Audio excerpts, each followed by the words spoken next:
Hey, everybody. Happy Wednesday. So glad that you are going to join us today. So, I'm going to give you a little time to jump on in. Got a special night for you. And so, we're excited. Hope you had a good day today. I hope that things are going well for you during this season of quarantine. And I just pray that the best is yet to come for you. Got a special night tonight. And so, we want to welcome everybody that's joining us now. I see you coming in from YouTube, joining us from Facebook Live. Let me know you're here. I can see your comments. Let me know where you're watching from. Say hello. Let us know you're here. We got a really, really good night planned for you tonight. So join us from YouTube. Join us from Facebook Live on the TrueLife Experience. And I know some of you are watching from your TV. Some of you are going to be watching from your iPads, your laptops, your phones. We're excited to have you tonight. Welcome, True Life, my church family. Whoop, whoop. Let us know you're here. Click share, write in the comments. Let us know that you are here. Matter of fact, I'm going to do that right now. I'm going to go to my phone. I'm going to click share. So I want you to share as well as we get ready for a really, really good night tonight. Got a very special guest on for you tonight. So I just shared it. So I want you to share it as well.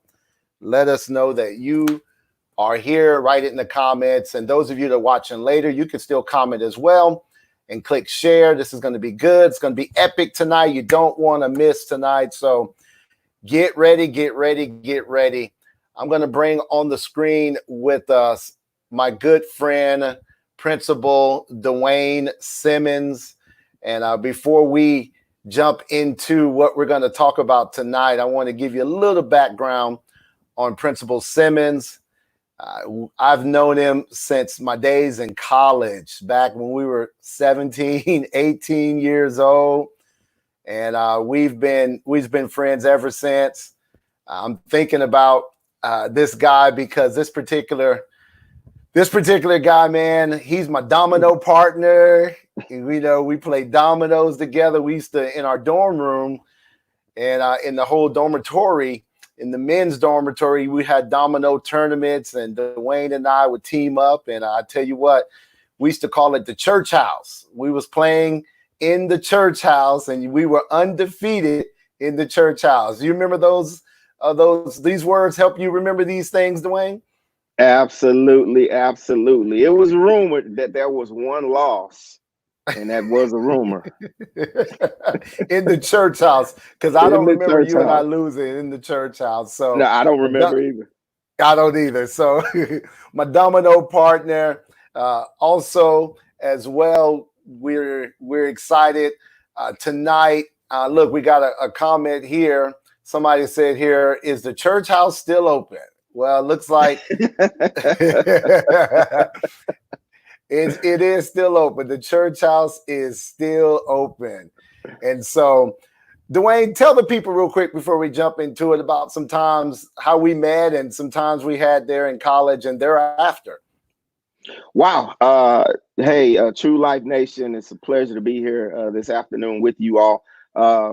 So we can get into the meat of the conversation tonight. We first met during freshman orientation, and I am going to share this about Pastor Alexander. In Texas, we believe in being stylish, and I'm coming to you from the city of Dallas, Texas, and we noticed at orientation that Pastor Alexander, he had what they call a chili bowl haircut. And so for those that don't know what that is, the sides are completely shaven and then you just have hair on the top. So I saw him and I said, hey, man, you have a chili bowl. And he was like, yeah. And I was like, hey, you want me to fix it for you? He's like, yeah. So, we went back to the dorm room and, hey, gave him a tight fade. And we've been, best buddies ever since. One thing that I do respect about our relationship that we've had over the years, even, after school or postgraduate studies, when we would go and hang out and play basketball on a Saturday, man, Sunday mornings, we were going to church over at, was it Eagle's Nest? I'm sorry, I get the name incorrect. Eagle Mountain. Eagle Mountain. Eagle Mountain. Yes, we would go to church every Sunday morning. So we've always kept a relationship that was more than just a carnal relationship. So I really appreciate that about Pastor Alexander. Well, I thank you. I thank you for saying that. I had forgot about that chili bowl haircut, man. And you did Yeah. cut my hair throughout my Yes. college years. And so I appreciate you. I appreciate you for that.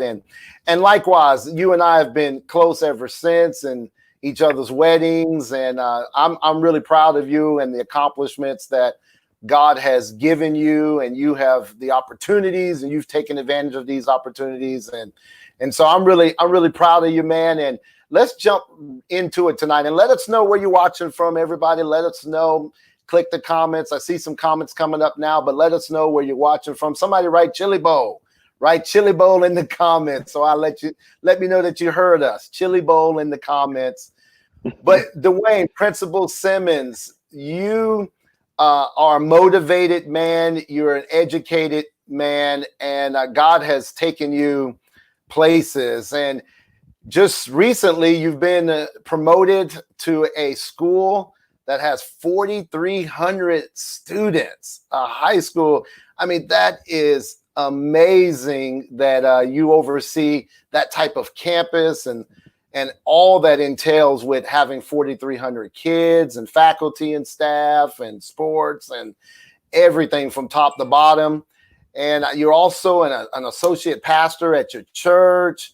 You're a father, you're a husband, you got a lot going on. And let us know a little bit about what motivates you to invest in this next generation. Wow. Great question. What motivates me to invest in this next generation is that we want to preserve the legacy of the next generation. I personally feel that history is very important. I feel that family is very important. And then we're not an island on our own. Each person that's here today, and God has blessed us to accomplish things, we stand on the shoulders of others. So for me, it was about giving back. And I believe God placed me strategically in areas so I would have the opportunity to give back and try to help others. So it's coming from a place of helping others. And I do feel like I fulfill my purpose, and my vocation also aligns with what we do with ministry, because some may say that education is a form of ministry also. So just having that lens and that passion to try to help people develop spiritually and also academically and educationally is very important to me. Well, man, thank you for that answer, because I know you, and I know that's really what you stand for, and that's who you are. And so I know that this next generation and the people that work with you are blessed to have you in their presence. And we want everybody listening and watching and participating with us. If you have any live questions for Principal Simmons, we want you to ask them now. We're going to limit our time tonight, so we want to take advantage of the opportunity we have with Principal Simmons. And so if you got any live questions for him, just shoot us in the comments, and we'll monitor those questions and post them as necessary. But our first question is, with everything going on, I don't have to explain everything that's going on. Everybody knows we're in unprecedented times. We are just, schools are out and restaurants are closed and people are unemployed, and you know what's going on. Someone asked this question, and I wanted to ask you this question. Will my children regress? School is out. It seems like we're all doing everything from a video perspective, but will my children regress? How would you respond to that? Great question. Will my children regress? What I would say, that depends on the individual child or student. I think that everyone is at a disadvantage right now. And again, these are just my opinions. I think everyone is at a disadvantage right now because they're not actually in a classroom, sitting in a seat, receiving what we call direct instruction.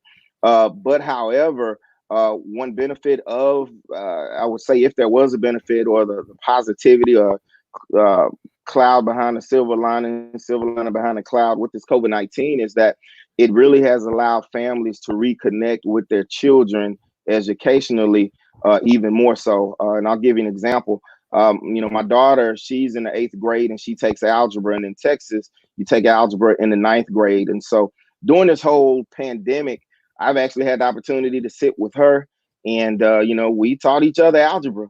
And so I think it will be a regression if we as parents don't step in and become hands-on with our children. And that doesn't mean you have to know everything, but many times that's just serving as a partner or think partner with your child and helping them, get some of their work done, but then also adding value to them.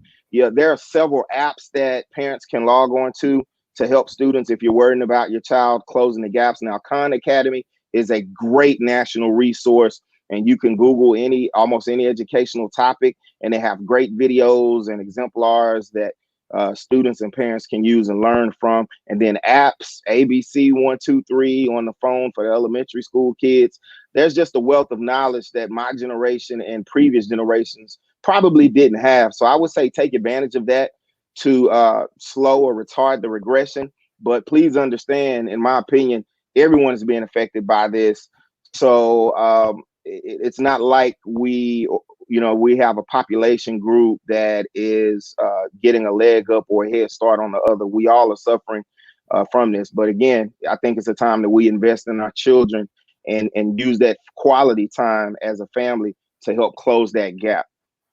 Yeah, what great answer, because I think now more than ever, we need involvement, parental involvement and participation. I mean, teachers, educators have needed that parental participation forever, but now more than ever, I can tell that parents being involved in their kids' learning curve is essential. And so that leads me to this next question then. What can parents and educators do to help? Again, hands-on. I think you get in and assist your children to be successful. One thing about this is that it did happen towards the end of the year. And one thing that also benefits us is this. Most schools and school districts, there is teaching going on towards the end of the year, but most districts, they actually test kids towards the end of the school year. So there's not as much direct teaching or new teaching that's going on. And so parents, educators, what can you do to help? Number one, charity starts at home. So I would encourage every parent to be an advocate for their own child. Number one, get involved in their education. And then on top of that, if you would like to volunteer during this time, I know districts and states have different regulations in regards to parental involvement, but I would say reach out and think about ways that you can connect with your local school and your local principal, your local teachers during this time and even beyond this, because there will be life after COVID-19. Yeah. And yes. So I think it's a good time to really pause and really reflect on how we've added value as parents to the educational system. And it's as simple as getting involved in the local PTA, believe it or not. And I know that's an old term that's been around for a while, but you cannot underestimate the value of presence from a parent, especially when you're lending a positive word, or you're lending advice, or you're lending yourself to constructive criticism. And we're just not coming up there to nag and complain and fuss. Yeah, absolutely. And that makes a lot of sense. Yeah, I like what you said during this time too, connecting with local principals too as well, because they do have, as you know, have a difficult job during this season. And so, and I know everybody has emotions, right? It's emotional. Teachers weren't able to say goodbye to students. Yes. Students weren't able to say goodbye to teachers. Students weren't able to say goodbye to each other. And you mentioned to me earlier, before we went on the air, about how you had some teachers there that are able to clean up their offices and stuff, and just kind of some of the emotions that you've seen today. Talk a little bit about that. Yes, very good point. Very good question. It's really a time also when we talk about how can we help and how can we stop our child from regressing. That's not just academically, but you have to think socially and emotionally. This is a traumatic time, and my heart goes out to our seniors this year. Imagine your whole academic life span. You're working towards graduation, you're working towards prom, and then it's taken away.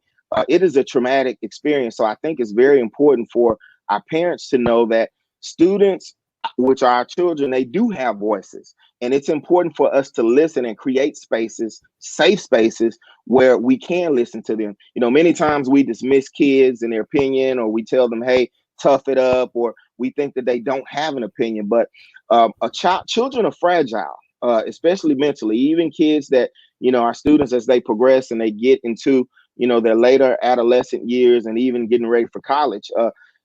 You're in essence starting all over again, and they need that emotional guidance sometimes, and social guidance. So it's very important to create those safe spaces to have conversations. It's okay to ask your child, hey, your son, daughter, hey, well, how are you feeling about this COVID-19?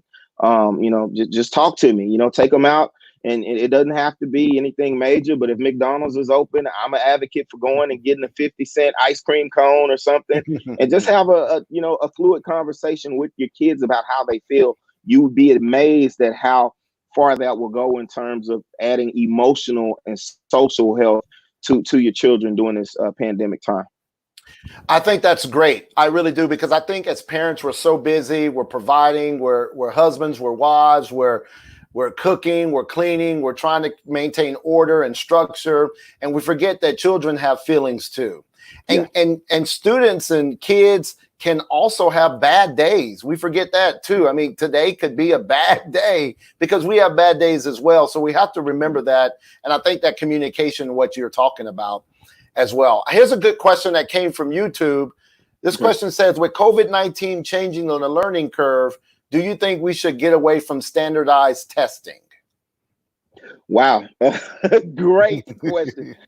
And this is my opinion. Standardized testing. I do know testing and education, family, I don't think will ever be the same.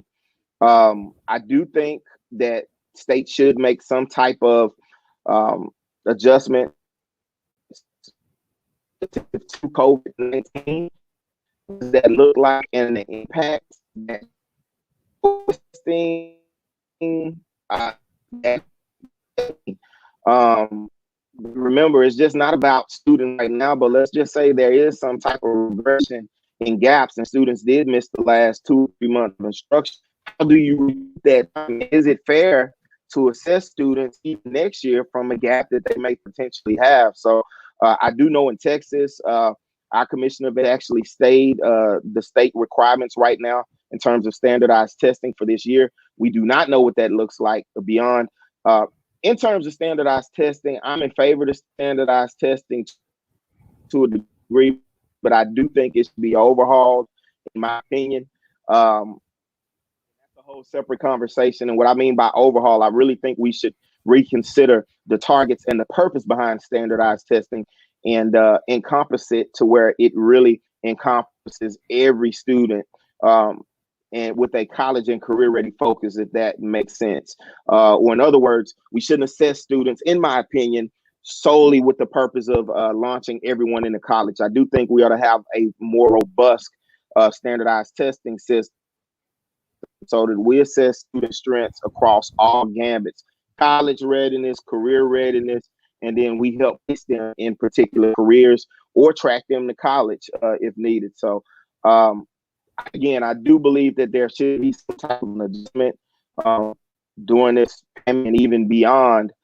And I do believe that standardized testing, there should be some type of overhaul with standardized testing or standardized testing reform. So, wow, that was a great question. That was a great question.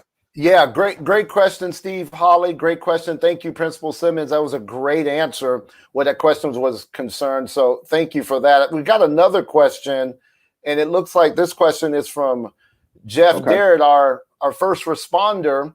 He says, for some students, school is seen as a safe haven from not so good households. In what ways are schools able to assist those students during this time, if any?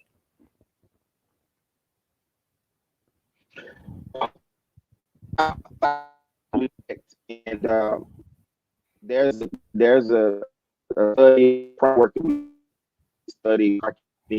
basically saying that if students don't have the basic fundamental components that it takes to live in his life, shelter, food, clothing, things of that nature, it will be impossible to educate them. So ways that I know that I can just speak to my campus that we're reaching out to our students. We call it SEL, social emotional learning. We have counselors available to students. So our counselors, they have Google numbers where students can call them directly. We have a wealth of social emotional activities that students can engage in to try to help them. And then also we connect them with resources. We actually have meals distribution once a week. And so students can pick up food for the entire week at the campus. And so I have a great staff. They get together, put on masks, and we actually deliver food and meals to our students in the community that need them. We actually lift up the trunks and put them in the trunk. And I know many school districts are doing this, but we definitely try to provide outlets and avenues for students. Also, on our website, we do give students tips to how to cope with certain issues. And then we also partner with local entities like the North Texas Food Bank in the event the students need clothing, food things, and connect them with resources. Yeah, great answer. Great question, Jeff, and great answer of how we can assist and help those households during this time.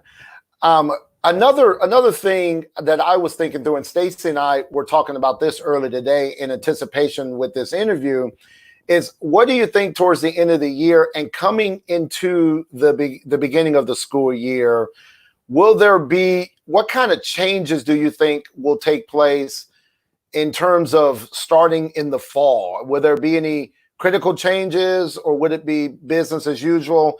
And that's assuming that everything is back to somewhat of normal. What kind of changes do you see in the fall taking place? Number one, let's make an assumption that everything is back to norm, which is a far-stretched assumption. You know, certain doctors, they are predicting or forecasting that there will be some type of a rise in COVID later on in the fall. But let's just say everything is honky-dory. We're in a perfect world. I actually think that instruction will improve. I think our students will receive a higher quality of instruction. So, for example, my school district, Dallas Independent School District, my campus, we have really invested in one-to-one technology. That is, students receiving different devices that they can take home, online learning devices. So all students at my campus, they do have a laptop that they take home. And we've been training our teachers on how to provide what we call blended learning opportunities, or virtual learning opportunities, rather. Virtual is all online, pretty much like an all online college would be. Blended is where you have a model of direct instruction, which is a classroom model, and then you mix in online or virtual learning. So I really see many districts, even my own campus, becoming very good at providing what we call blended learning opportunities. That is a healthy mixture of online classes versus direct instruction. And so what that does for students, that allows them flexibility, and it also serves as support. So I'll give you an example. If I missed a day in class, typically, you know, there's a little tray by the door and the teacher says, hey, complete your makeup work. Well, if I know I'm going to miss a class and my teacher is able to record a virtual lesson, they can post that lesson. And so students can access that lesson before they know they'll be out, or anytime after they'll be out or have an absence. And so it'll close that gap that's there because of attendance. So I really see for those that are really serious and purposeful about improving the instructional quality, I would like to forecast, I know at least for my campus, us being very proficient at offering students more learning opportunities via blended learning. Great answer. And so I know you're not you can't predict the future necessarily, but do you foresee schools being ready for our children this fall?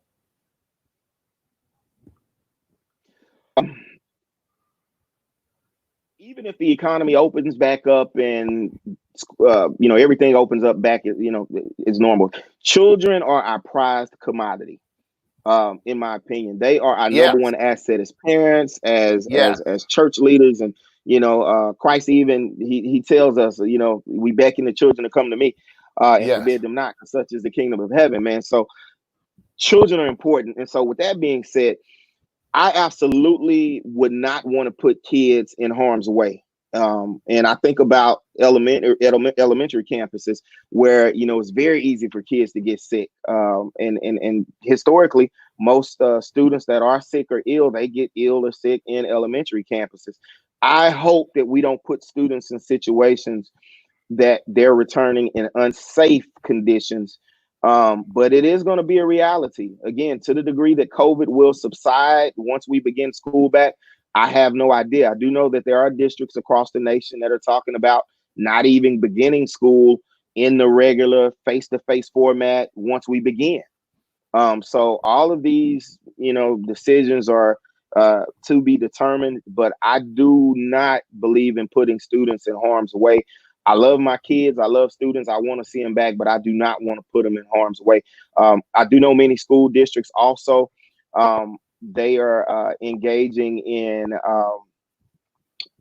formal word. I won't say formal word, but they're engaging in actually cleaning the buildings, deep cleaning the buildings, so that all germs are killed. 90 days disinfecting the building, I guess, for lack of a better term. But like I know with our campus, we had the building disinfected by a professional group. It's supposed to be good for 90 days, and then we're talking about coming back and doing that again before students start.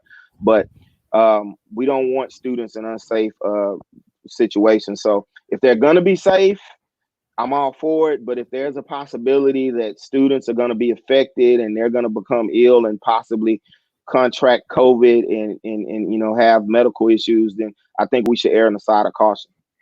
Yeah, and you're absolutely right. Kids are our most prized possession.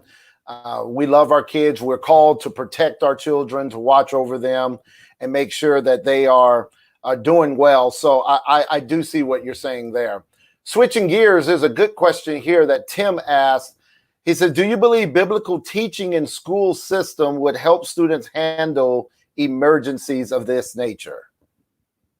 Wow, Tim J, thanks for that question. I personally believe that biblical teaching in schools would help students handle Every almost any situation.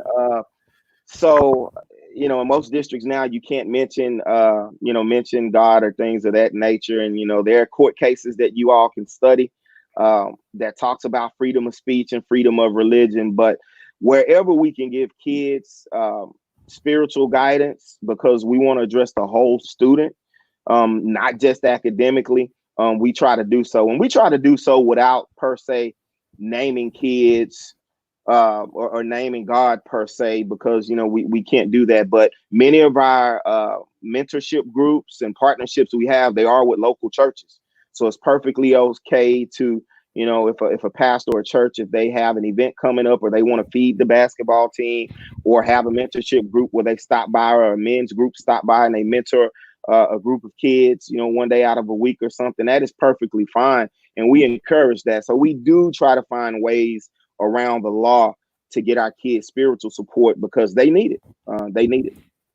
Yeah, absolutely they do. And I concur. I mean, I think biblical teaching in schools would help students handle this emergency and any emergency. I had the privilege, and this, I spoke with you about this before I made the decision, but I was asked to teach Bible. Do you remember? Right. in a private school with 7th and 8th graders, and I did that about a year and a half or so ago, and spent the whole year teaching Bible. And I started to see the importance of bringing the Bible and spiritual principles, concepts, and the conversations we were having with these young people were vital. And so I would love to see that in a public school format. I would even volunteer to teach it. That's how important I think it would be, and instrumental in people's lives. I see your smile on your face. What, you don't think I can teach it? No, man. Hey, and that was so much fun. And for those that don't know, Pastor Alexander and I, we would get up early in the morning. I'm driving on the way to work very early in the morning, and he's dropping his kids off on the way to work. And I want you all to know, you all have one of the most hardest working pastors, as they say, in these United States of America. But we would talk about teaching strategies and Bible and things of that nature. Again, kids need that balance. The thing is, though, in this land of lawsuit that we live in now, and since this is a church platform, I can talk church. The devil is rampant in the land, and Yes. one of the biggest things, or his biggest trick, is to convince the saints of God that he does not exist.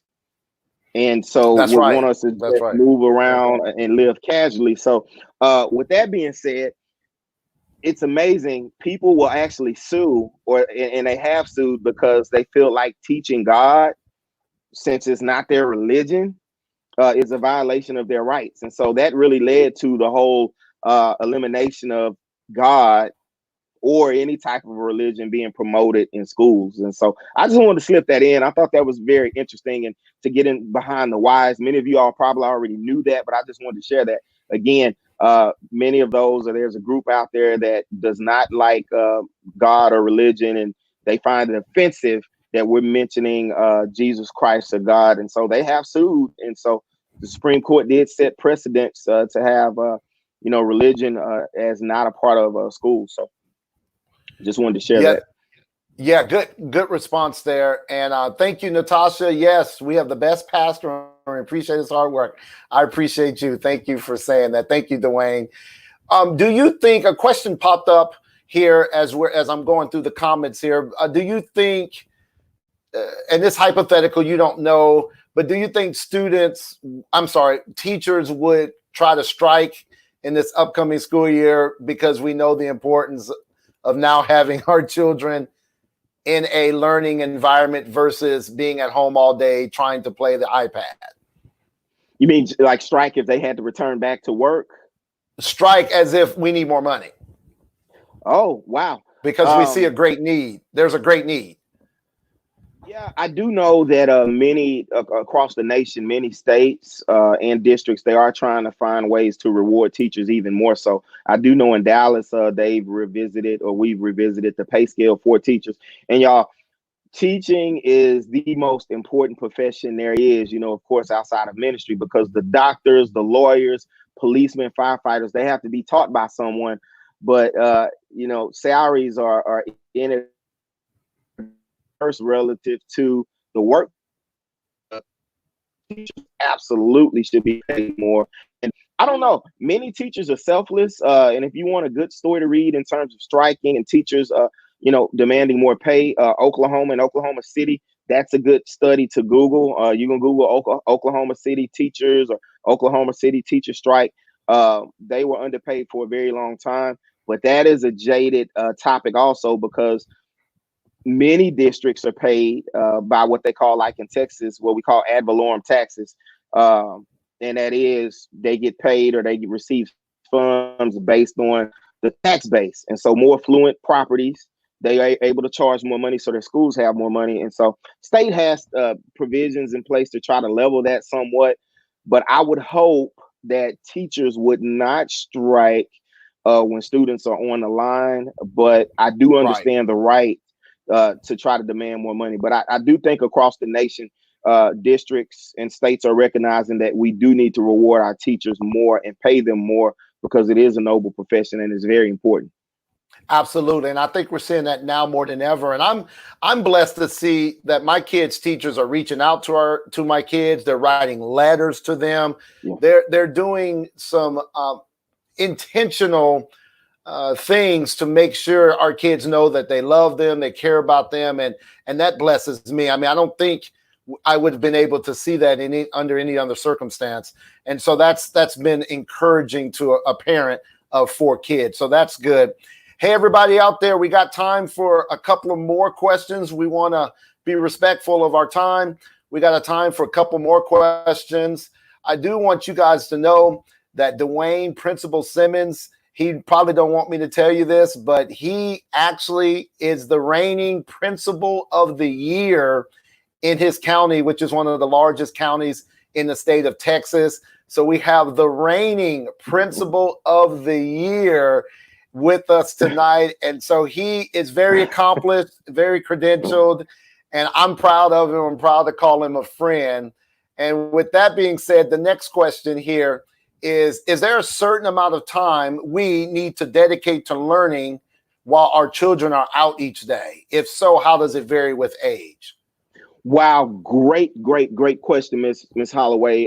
Thanks for that question. It's really not about a set amount of time. I encourage parents to establish a routine, and that looks differently for different students depending on the age.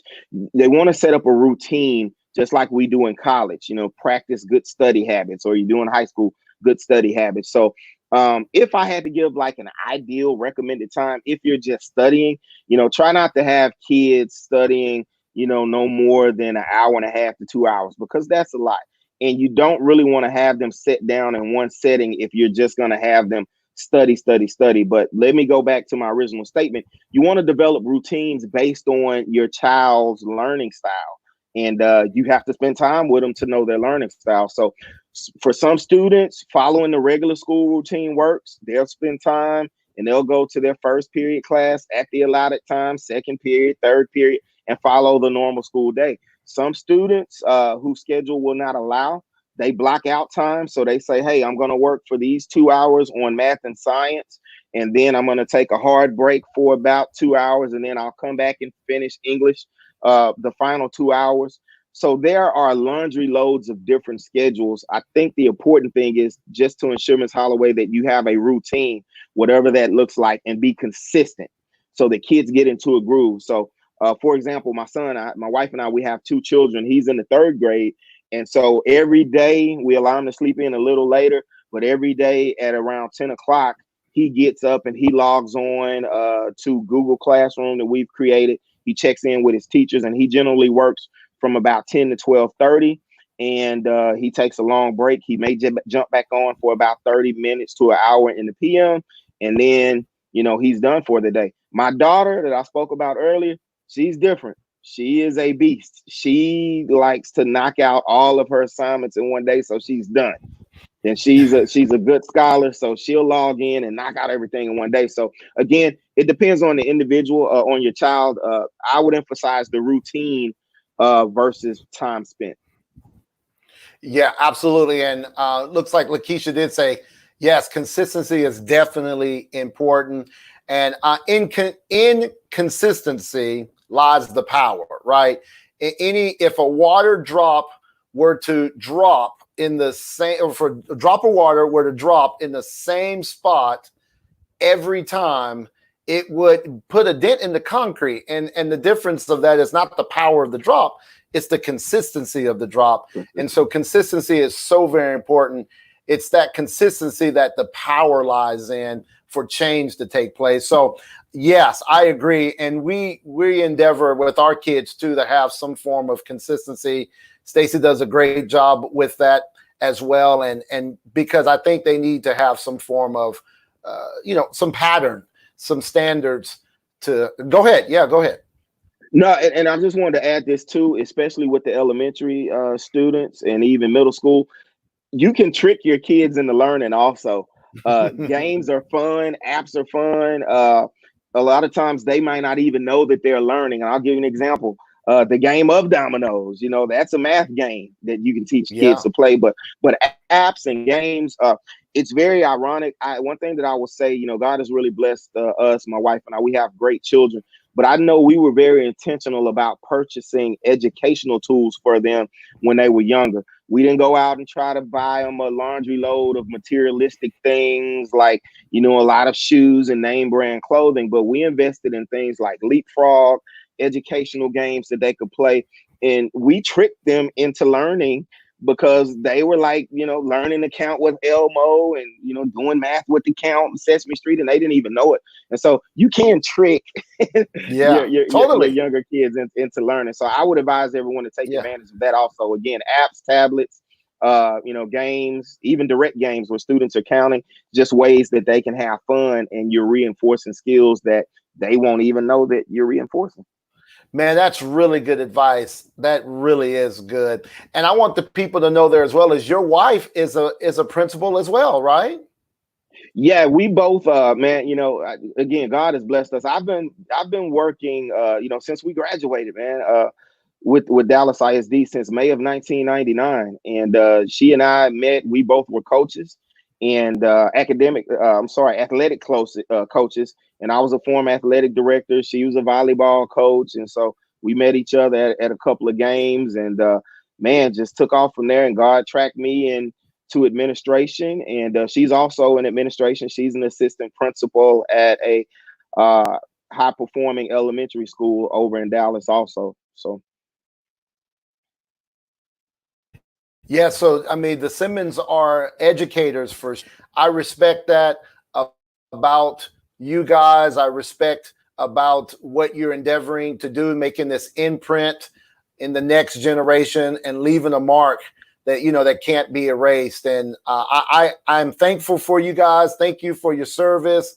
Thank you for your hard work, your diligence. I mean, you're the busiest man I know. I'm still amazed that you're the head principal of a school of 4,300 students. And you told me that position is called the mayor, right? Yes, they call it the mayor of Skyline. And if you just want to check out the school site, dallasisd.org/skyline. But I find out why they call it a city, because with 4,300 students, something is always happening. It is a city. It is always busy. Something that is always going on, and that's day and night time. So it's a lot to manage, but it's also very rewarding. It is America's first magnet campus, of first magnet school. And so we have a wealth of programs there, everything from horticulture to culinary. We have great AP and clinical programs. So it's been a blessing to be there. And the people are great. The kids are great. My mission is to take that campus to the next level. And just like with anything, we try to leave it better than what we inherited. Absolutely. To me, that is the definition of faithfulness. Did you leave something better than what you got it? And if you did, the scriptures tell us you are a faithful man. You've been faithful with few, and I can give you much more. And that's the definition. Did you leave it better? Well, listen, we're gonna close here tonight. Thank you, everyone, for joining us tonight. Please write in the comments. Let us know. Put in the comments. Thank you, Principal. Put that in the comments. Let him know that you're thankful for his impartation, for his recommendations, for his advice. Put that in the comments there. Tell him, say, thank you, Principal. Thank you, Principal, in the comments. And Dwayne, if you don't mind, I want to pray for you before we get off this live stream. And I want you guys to come in agreement as I pray over Dwayne and his family and the hard task that's ahead of him. I know if you're like me, I know you're working harder now than you were when school was in session. And I feel the same way as a pastor. And before you pray, you all, I just want to conclude with this to the TrueLife family. Sometimes you don't know the value of what you have because you're in it. And listen, being in a whole nother city, to just know you all have family in Dallas, you have supporters in Dallas. I'm anxiously awaiting to get my hands on a copy of Pastor Alexander's second book. But the first book was a blessing. His podcast that he shares, and just things that you're all doing as a church. So I just want to encourage you all, man, keep going in the direction that you all are going in. You are making an impact in this day and time. And what I really love about you all's ministry is that you're current. You are reaching people in today's time, but yet your ministry spans generations, if that makes sense. So I appreciate Pastor Alexander, and you all are just phenomenal. And just know y'all have family down here in Dallas also. Amen. Amen. Thank you so much for saying that as well. And I appreciate you, Dwayne. And let's look at some comments here before I let you go. Looks like here, Lakeisha says, thank you for your time. First Lady says, thank you. You're making such an impact. Yes, you are. Matt Garris, thank you, Principal Simmons. That's awesome. Jeannie says, thank you. Great questions and answers. Very encouraging. Thank you, Jeannie. And Tanya, thank you, Principal Simmons. So we're excited. The TrueLife family is excited to have you on. Jeff says, thank you for your service. So we're Superman. We're excited. We're excited. Thank you, Dwayne. Once again, thank you for spending this time with us, educating us, letting us know what's going on with you, with the school system, helping ease some of the the anxiety that we are contending with because of this unprecedented time. And so I appreciate that. We got to have you on again soon. And let's pray. And I want to get you out of here. Father, we love you so very much. Thank you for what Dwayne is doing. Thank you for gifting him, giving him anointing to remove burdens and destroy yokes. We ask that you provide him with wisdom, that he knows what to do even when he doesn't know what to do. And we thank you that he has stamina to plow through this unprecedented time, given visions and dreams of solutions. And we thank you that the best is yet to come for him, his family, and all the young people he has the privilege to influence. We love you, and we thank you that you are increasing his influence. I just ask, Father, that you increase his influence. Let there be even a superintendent position come. Let there be greater positions come his way, that his influence can be increased, all for your glory. In Jesus' name, amen.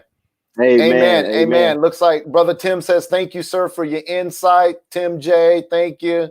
Stephen Holley, he says, thank you, Principal Simmons. We love you, man. Thank you, sir. Hey. And we'll talk tomorrow. I'll catch up with you tomorrow. Sounds good. Hey, Pastor Al, you know what's encouraging out of all of this COVID-19? What's that? Hey, we win. We have God on our side. We win. Yes. We win.